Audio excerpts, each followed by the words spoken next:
Hello everyone, I am Elijah Rutland, and I am Black and an artist. And this is Juneteenth on the Yard, brought to you by Walmart. I think it's hard to say exactly what led me to go to an HBCU. I feel like personally, maybe even like subconsciously, I was always gonna go to one. A lot of like the values that HBCUs represent, I think were unknowingly instilled in me by my parents because they both went to HBCUs. So I kind of lived my whole life almost as if, I had already gone to one. Because whether it's like history, like we have artifacts and history like all throughout our house. Whenever I think about the art, my mom and dad had at home. Because, growing up, even though I was an artist as a kid, they were just pictures on the wall. But I always remember seeing them and looking at them and stuff like that.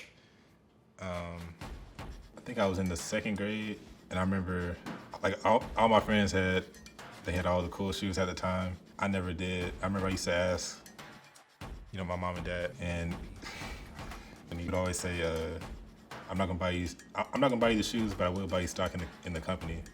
Obviously, looking back, that might have been a better decision, but 7-year-old me at the time didn't really care. So, and because of that, like I used to draw them, and that was like my way of having the shoe. My dad, he's the kind of person, you ask a question, he turns it into a history lesson.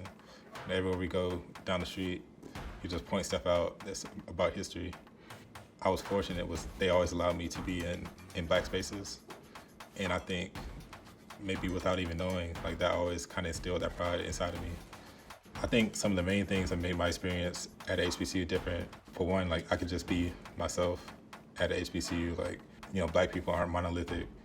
And I think that's not always properly portrayed, like in media, in news. So I was able to see just how many different types of Black people there are. And I think seeing that for myself was very, very reassuring. The main highlight I got from HBCU is that I am enough. I don't have to change who I am. I think, a lot of times we can feel like we have to change our appearance, or change the way we talk, or change the way we dress to fit a certain narrative.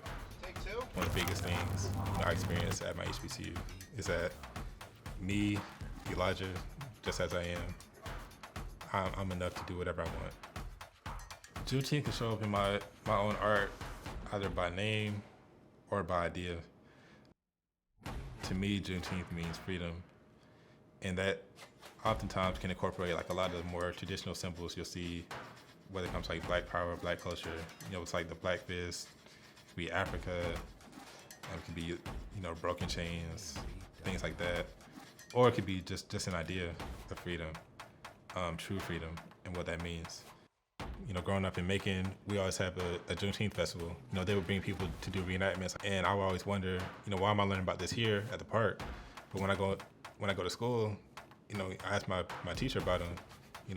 He don't know what I'm talking about, and I think having that at-home experience to then take to the classroom, I was able to even teach some of my friends and classmates about Juneteenth, long before it became a federal holiday. I am Elijah Rutland, and I am Black and an artist. Happy Juneteenth, everyone. Now show us how you celebrate Juneteenth.